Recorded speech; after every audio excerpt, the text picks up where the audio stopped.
आज डोंबिवलीमध्ये हजारो शाळकरी मुलं असतील, हजारो नागरिक असतील, हे या तिरंगा यात्रेमध्ये सहभागी झाले. आणि हा तिरंगा यात्रा जी होती, ही तिरंगा यात्रेमध्ये सर्वात मोठा ध्वज जो आहे तो या ठिकाणी सर्व नागरिकांनी असेल, शाळकरी मुलांनी जो असेल खांद्यावरती घेतला आणि एक लॉंगेस्ट ह्युमन चेन ही या ठिकाणी या डोंबिवलीमध्ये फॉर्म केली. एक वेगळा विक्रम जो आहे एशिया बुक ऑफ रेकॉर्ड्स असतील, या सगळ्या इंडिया बुक ऑफ रेकॉर्ड्स असेल, त्याच्यामध्ये या डोंबिवलीच्या या स्वातंत्र्य दिनी काढलेल्या या यात्रेचं, तिरंगा यात्रेचं या ठिकाणी नोंद झालेली आहे. देशाचे प्रधानमंत्री नरेंद्र मोदींच्या संकल्पनेतून तिरंगा यात्रा जी आहे ही प्रत्येक शहरामध्ये झाली पाहिजे, त्या हेतूने ही तिरंगा यात्रा या ठिकाणी काढली गेली. आणि या तिरंगा यात्रेला उत्स्फूर्त प्रतिसाद जो आहे तो या ठिकाणी सगळ्या संस्थेचा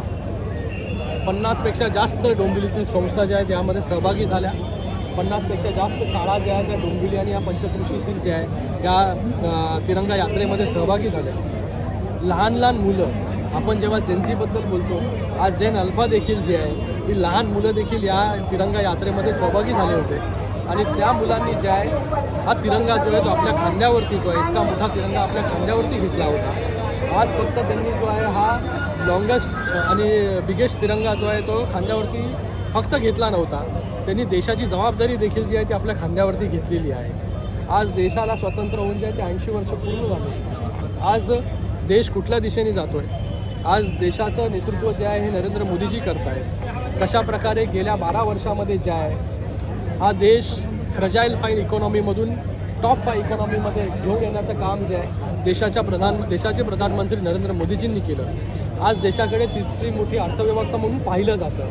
US चायनानंतर जो आहे जग भारताकडे पाहत आहे. आणि पुढे देखील जे आहे ते अनेक उपक्रम जे आहेत आपण पाहत आहे. स्टार्टअप्समध्ये नंबर 1 आहे, फॉरेन डायरेक्ट इन्व्हेस्टमेंटमध्ये महाराष्ट्र नंबर 1 आहे, उद्योग जे आहेत ते महाराष्ट्रामध्ये येत आहेत. वेगवेगळ्या गोष्टी ज्या आहेत, लोकांना जे आहे हे तरुणांना रोजगार त्या ठिकाणी मिळतो. वेगवेगळ्या गोष्टी ज्या आहेत या सरकारच्या माध्यमाने होत आहेत. रेल्वेची परिस्थिती अगोदर काय होती, आज परिस्थिती काय, आज बुलेट ट्रेनपर्यंत आपण हायस्पीड रेल्वेपर्यंत आपण पोचलो आहे. रेल्वेची परिस्थिती बदलते, दळणवळणची व्यवस्था बदलते, मेट्रोची व्यवस्था बदलते. त्या सगळ्या गोष्टी ज्या आहेत त्या सगळ्या गोष्टी देशाचे यशस्वी प्रधानमंत्री नरेंद्र मोदीजींच्या नेतृत्वाखाली जे आहे हे आम्ही सगळे लोक काम करतो आहे.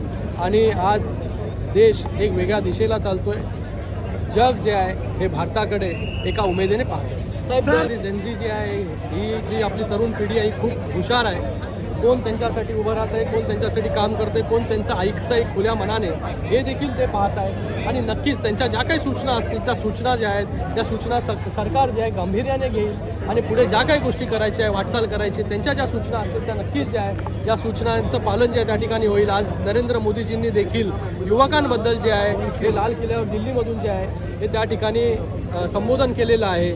त्यांना देखील संबोधन केलेलं आहे, सांगितलेलं आहे की युवा शक्ती जी आहे ही भारताची ताकद आहे. आणि भारतामध्ये जेवढी युवा शक्ती आहे ती कुठल्याच देशामध्ये नाही. येणाऱ्या काळामध्ये हीच युवा शक्ती जी आहे ही भारताला अजून पुढे जे आहे ती घेऊन जाईल. मला वाटतं इथे प्रत्येकाला आंदोलन करण्याचा अधिकार आहे आणि त्या आंदोलनामधून काय प्राप्त होतं हे देखील महत्त्वाचं आहे. आज त्यांचा आवाज जो आहे सरकारने ऐकला आणि ज्या काही सूचना असेल, जसं मी सांगितलं तशा सूचना देखील ज्या आहे युवकांच्या ज्या काही सूचना असतील त्या सूचना त्यांनी पुढे येऊन द्याव्या. आणि त्याच्यावरती जे आहे सरकार नक्कीच विचार करेल आणि त्याच्या हिशोबाने काम पण करेल.